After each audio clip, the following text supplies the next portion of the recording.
Page 383, we're dealing with capital punishment and the Bible. And, of course, this particular section is in here. Obviously, capital punishment in our society today is, I don't necessarily know that it's a hot button issue. It has been in the past, I guess, but it not near as much. You just don't hear about it as much as some of the other issues, that our society has. But it is something that we need to just remind ourselves, okay, what does the Bible say about this particular issue? And if the Bible speaks about something, shouldn't we desire to see that same situation played out each day in our own society? Because if God not only endorses it, but commands it, would it not then be a good thing? That's kind of the idea here. So we're just going to hop right into it. We're going to look first at the Old Testament teaching, then we'll look, if we have time, at the New Testament teaching on this idea of if someone breaks a certain law, that the sovereign nation, not individuals, but the sovereign nation can rightly put that individual to death. And so obviously that's what capital punishment is. So, we even look at the very first instance of, obviously the first sin was that Adam and Eve ate the fruit from the tree of the knowledge of good and evil. That was not to the level of capital punishment, but they, of course, did sin and were cast out of the Garden of Eden. The next sin that is recorded in the Scriptures was what sin, though? The very next sin after that's recorded was what's the sin of what?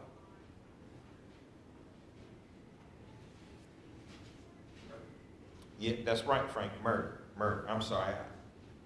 I wasn't being loud because I was trying to figure out if you could say it was lying in their interaction with God. I don't think they were trying to hide from him and in effect hide the truth. Yeah. No, I meant, they being I'm sorry. Right, immediately following. Right, yeah, after that scenario. Yeah. The I next. was thinking and talking softly. I'm Yeah, sorry. no, that's fine. But murder.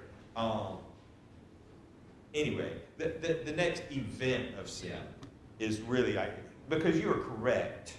You are actually. I'm overthinking it. Yeah, but, and I didn't state it well. The next event of sin surrounded, of course, the murder of Cain, murdering his brother Abel.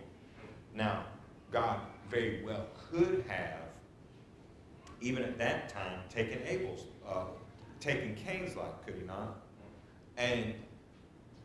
But they were so, early on in humanity, instead of doing that, he allowed him to live. He just, in a sense, exiled him instead.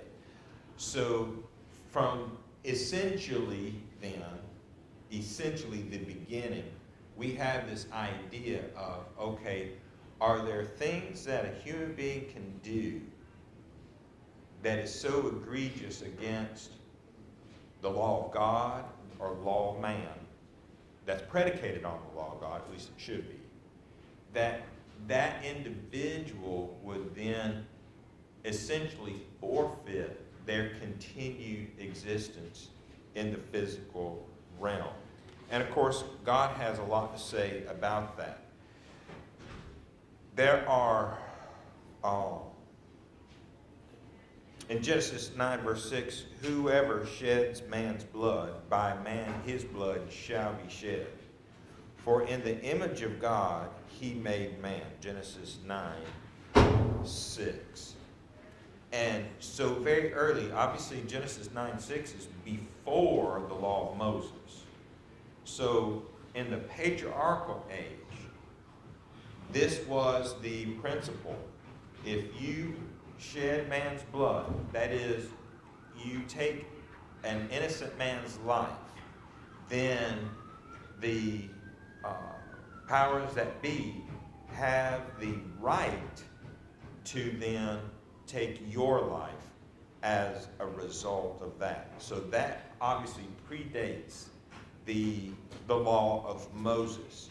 That standard, of course, continued through the law of Moses. And there are 16 capital crimes, not just the taking of an innocent life, but 16 situations whereby capital punishment was to be administered by the state of Israel during the law of Moses' time.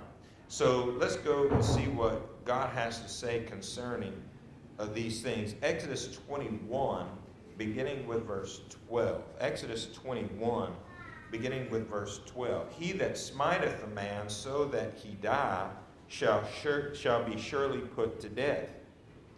And if a man lie not in wait, but God deliver him into his hand, then I will appoint thee a place whither he shall flee. But if a man come presumptuously upon his neighbor to slay him with guile, thou shalt take him from mine altar, that he may die. And verse 12 and 14 deal with that premeditated murder, the nature of premeditated murder. Verse 13 is what we today would call manslaughter. It's not premeditated, but you took that person's, you took that person's life, but it was not premeditated. Very recently now, we just had a situation where there was that occurred, where it seems, and here's the problem with media today, is that we don't know everything that goes on in a courtroom, okay? So we have to, as the public, we have to reserve our judgment, because we don't know all the facts. We're not privy to all the facts. But the former Marine up there in New York City was detaining a violent individual, and that individual, of course, died. I don't know if it was as a result of being detained by the Marine, or if it was a former condition or state. I'm assuming that those things were going to be brought out, and they were brought out in the case. Either way, though, regardless of those things, that man didn't get on the train in order to murder the person that ultimately died. So regardless of that, whatever the situation was, that was, again, and he's not being charged with, capital murder or murder one, premeditated murder. He's not even being charged with that. There's no way it could be, because it was a specific incident that happened kind of, what we might say, in the heat of the moment. That's what verse 13 is talking about. And what place, do you remember what place? Actually, there were 6 that the Lord set up in the land of Canaan when the children of Israel entered into the land. What 6 places, what do we call them, where someone who committed manslaughter could go to? City of refuge. That's correct. There are 6 cities of refuge that were available for those who committed manslaughter. Okay. Go down to verse 22, rather, there in 21. If men strive and hurt a woman with child, so that her fruit depart from her, and yet no mischief follow, he shall be surely punished, according as the woman's husband will lay upon him, and he shall pay as the judges determine. And if any mischief follow, then thou shalt give life for life, eye for eye, tooth for tooth, hand for hand, foot for foot, burning for burning, wound for wound, strike for strike.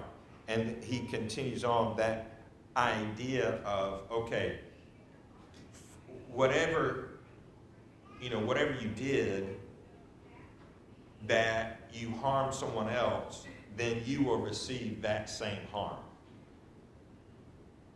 That sounds pretty fair, does it not? That is just fair. If by your negligence or your doings somebody else suffered, then you should be suffering those same things. And so that's what the law there then says. It's very interesting then that someone who hurts a pregnant woman and that the child perishes, basically it was up to the husband whether to levy that capital punishment against him or not. All right, let's look at Leviticus 24. Leviticus 24 and verse 17.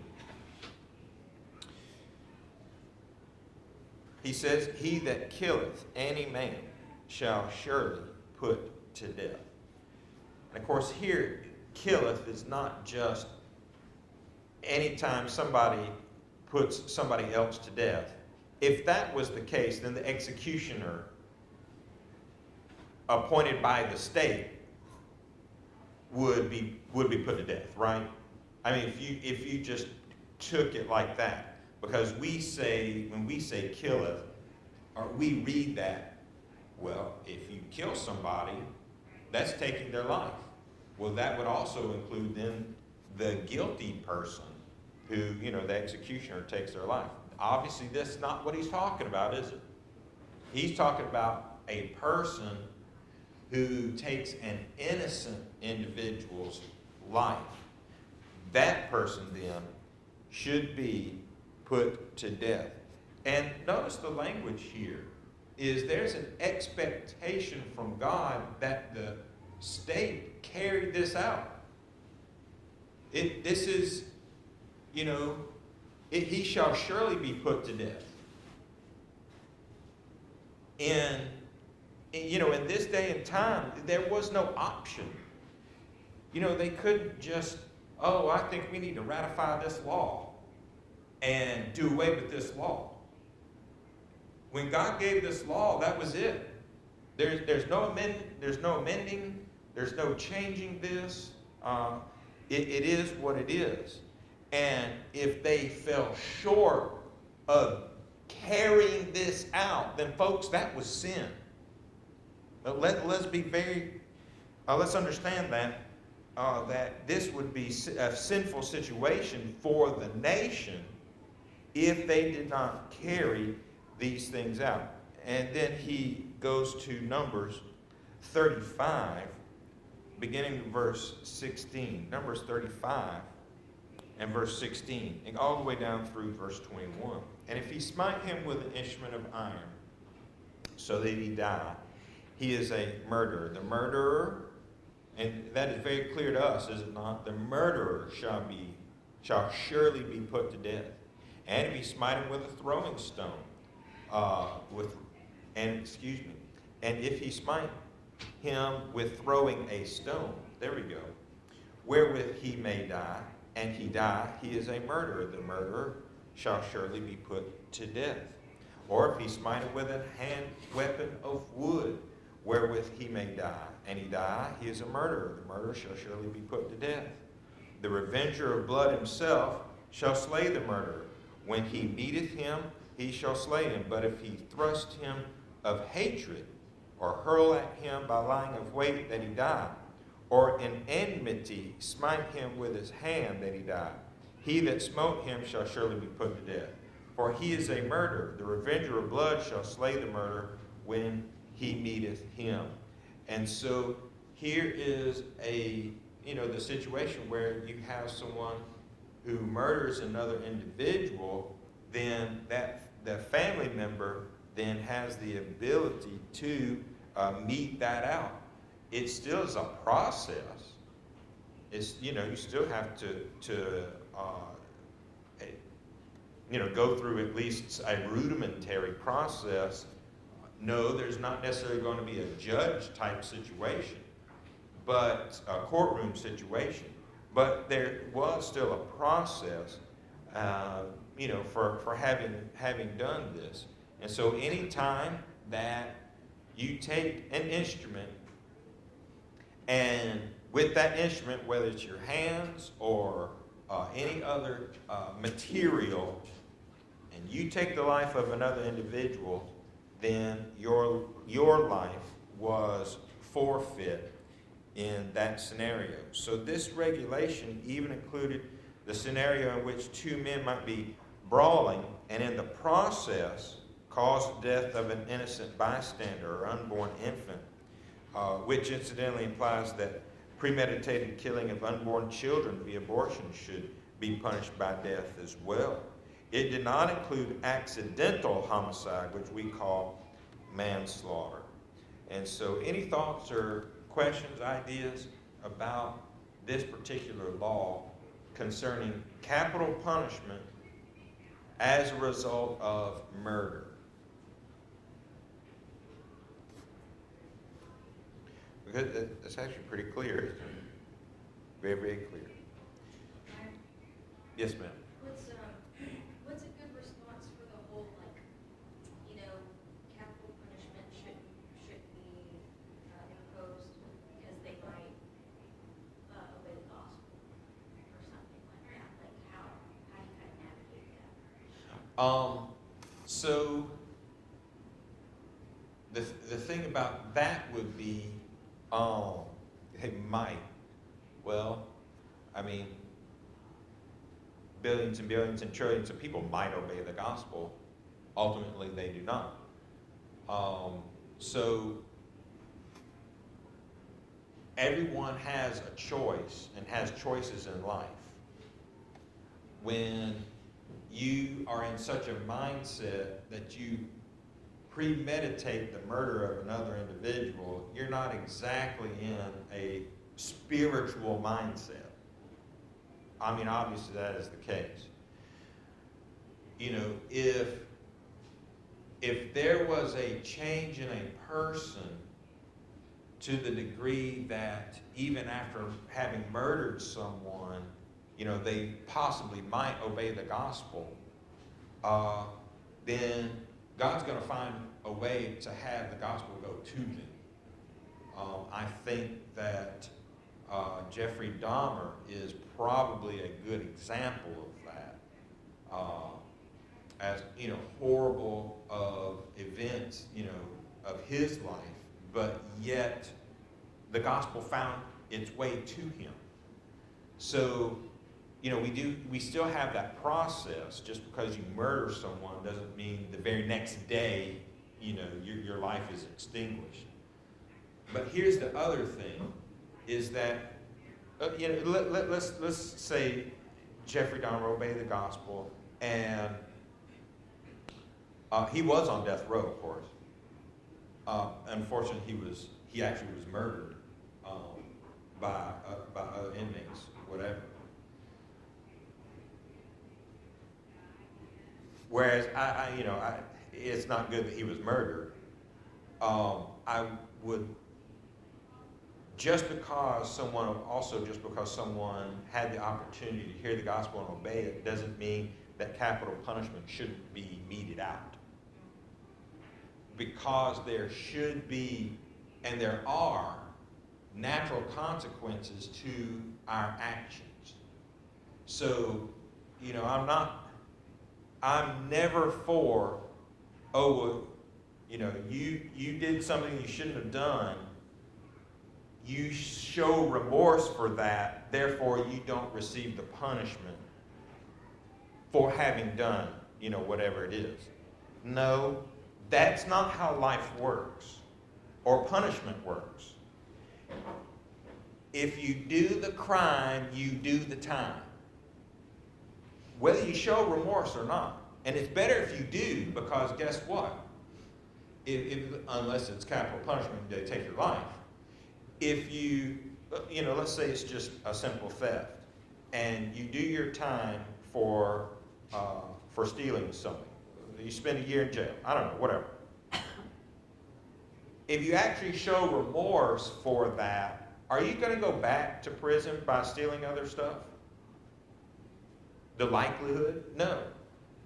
But what is the likelihood of people going to prison, doing their time, getting out, and going right back into prison? What's the likelihood of that happening? Very high. Like extremely high. Why? A lot of it don't have to acclimate to freedom. Sometimes that is the case. They get more used to being in the system than out of the system.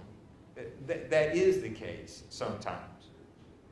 But I might suggest that it's more the result of they really do not have godly remorse for that. They're sorry they got caught. And the next time, well, maybe I won't get caught. A lot of times, yeah, maybe they do things to get back in. That might be a possibility. But it's also their mindset is not, I've never been in prison and I don't ever want to find out about going in, right? We who are out here, we don't even want to go there.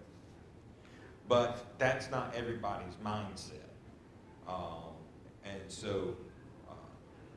But if you actually have real, true remorse, what I did hurt people, what I did was actually wrong, then you hopefully would have that change of heart to where when you got out, then you didn't do that anymore.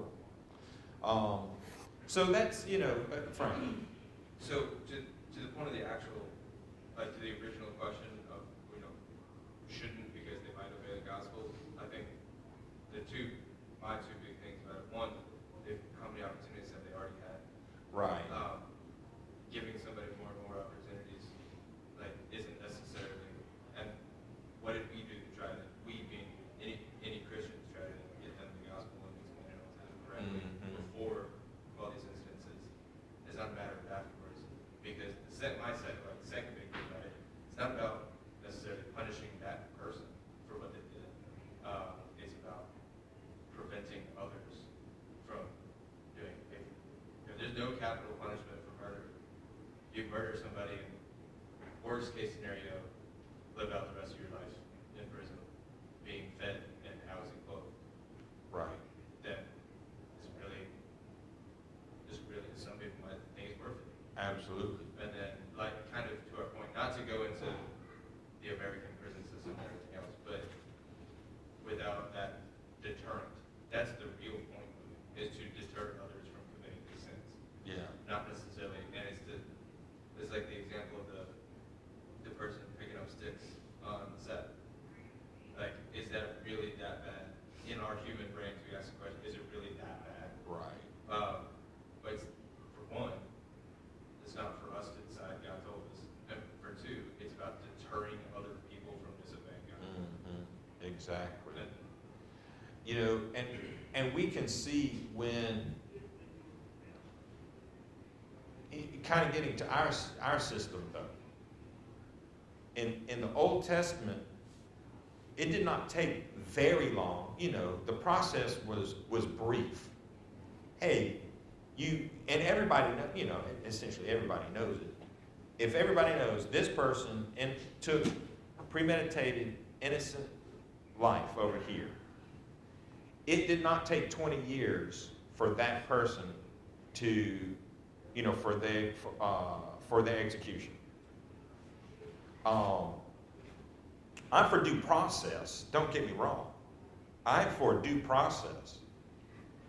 But having someone spend 20 years is a long time to live when you have premeditated someone else's demise.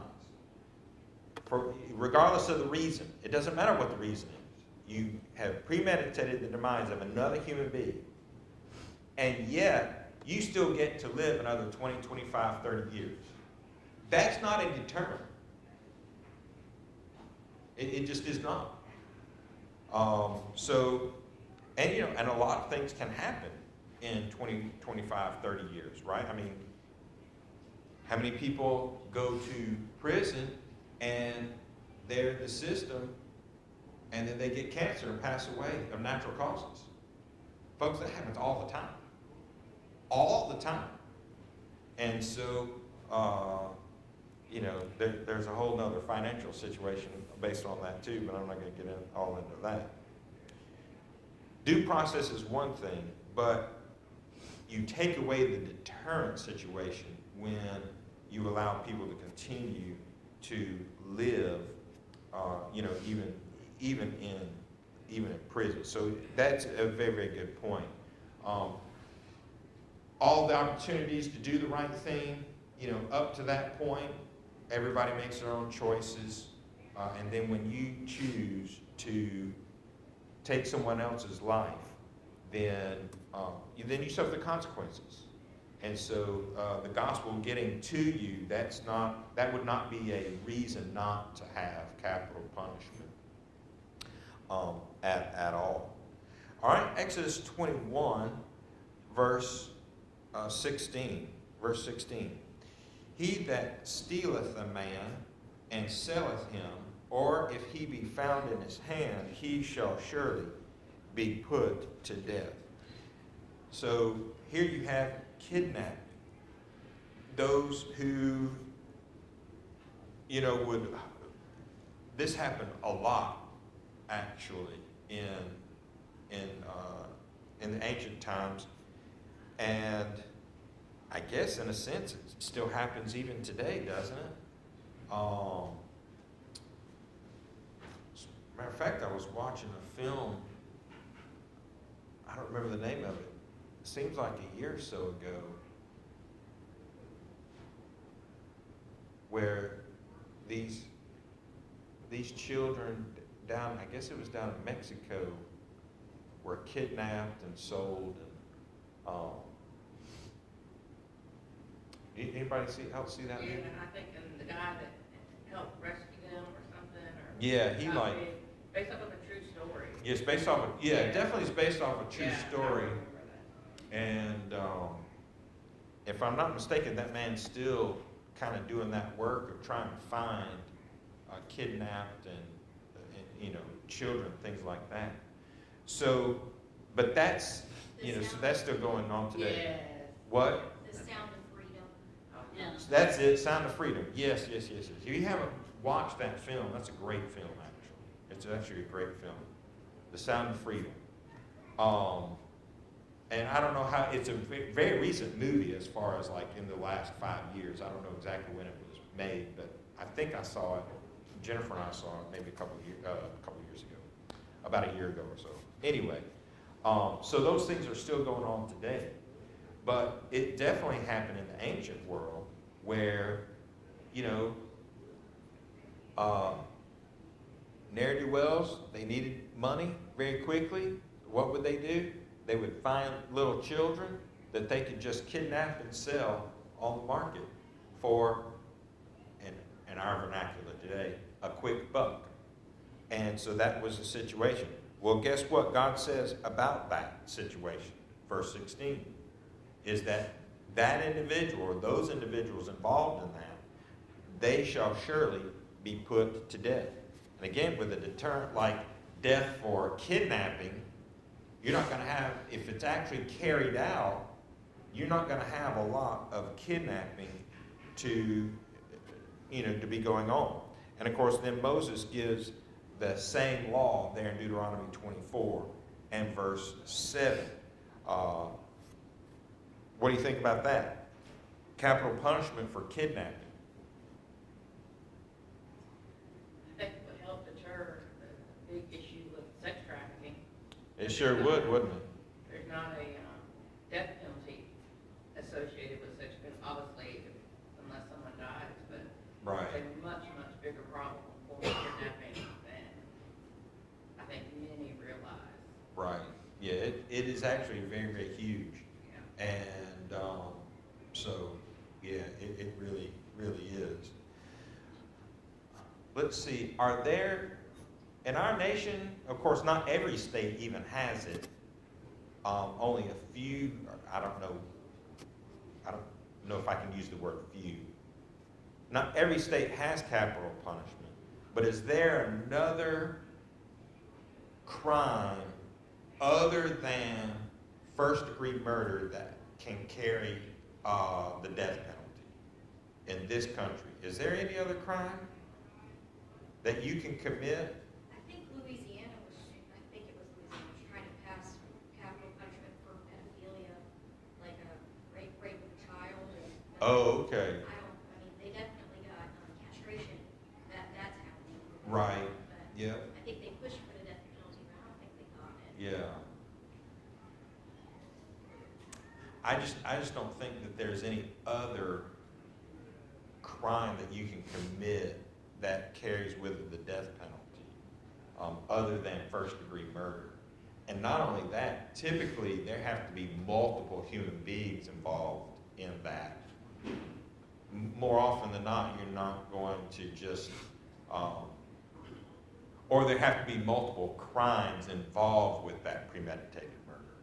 It's got to be, it's not just a simple, I don't like that person, I'm going to kill him, therefore, capital punishment. Well, and I feel like for the people who, commit first-degree murder for one person, a lot of times they get plea deals. Then if you admit to it, we'll just give you life in prison. Right. The death penalty. Yes, exactly. That happens way too much. Yes. And that's, of course, that's kind of our legal system, is that everybody's trying to scratch everybody else's backs. And as a result, then, for political reasons or, public sentiment reasons, whatever, that plea deals are made. And so ultimately, true justice is not followed through with. That's the system. That's just where we are in our culture, today. So, every culture has its situations. That definitely is one of ours as well. Which is why we continue to have all of these crimes, because there's no deterrent. There's no deterrent. I mean, can any of us commit a crime, or if we, are the recipient of someone, if we're the victim, I really hate to use that word, but I guess victims are victims. If we're the victim of a crime, in this country, are we really assured of real justice? I mean, would you go into a courtroom situation thinking, oh, I'm going to get, the outcome that is deserved here? I don't have that confidence. I don't know about you. I don't have that confidence. I just don't think that that's something that, that I could look forward to. Maybe I'm the only one. I don't know, but that's just me. All right, let's look at striking or cursing parents. Oh, this is a good one. He that smiteth his father or his mother shall surely be put to death. I have seen children hit their parents. Like, the parents just do nothing about it. Have you seen that? I've seen it. Listen, I've been in Walmart. You ever go to Walmart? You see stuff like that.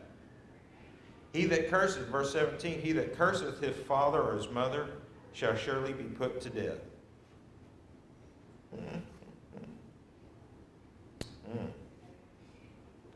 That's interesting, isn't it?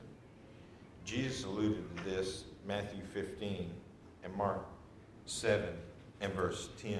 Let's look at Matthew 15 and Matthew 15 and verse 4. What does Jesus say? God commanded, honor thy father and mother, and he that curseth father and mother, let him die the death. So even Jesus understood, okay, we're to honor our parents, not to rebel against them, go from them, and certainly not to curse them or to hit them. Be really disrespectful in any way. Specifically cursing them, wishing them ill. That's really what he means by cursing. Wishing them ill, and then of course striking them. That these children, now these are not, these are not 2-year-olds, okay? That's not what these children are not like infants, toddlers. These children are teenagers, okay? We're talking ones who know better, ones who've been reared in the home, been taken care of, and then, they get into their rebellious teen years, I guess. Some do, and start saying and doing things they ought not to do. But, not all of us can say this. However, I believe that I can say I never rebelled against my parents. Now, I didn't always obey everything that they said, obviously, because I'm still a child human being, right? But in the day and age when, and that statement probably needs a little bit of context too, right? Because when I was a teenager, I was on the other side of the planet. Dad wasn't around a lot. And so I'm the oldest child, and so I kind of had to fill in a sense, in that situation. And so all kind of stuff was happening that I had to take care of as a teenager. I didn't have time to be rebellious. Mom and Dad, did they raise me correctly? Was I a God-fearing young man? Yes. I mean, all those things took place. But, sometimes circumstances are put upon us that, we just don't have time to get all into that. I don't know about your life and what you did as a teenager. You might have been more typical in wanting to get out of the house and rebelling and things of that nature. That's, that's fine. But these are ones that he's talking about that are just really kind of insane. That there's zero control over these children, and they're going to do and can do some real harm. There was a number of years ago, a tragic story of 2 Christians that had adopted a young man, and he was, obviously he was in the foster system, but he lived with them. They adopted him, and he was in the house for several years, and not just a short while, years.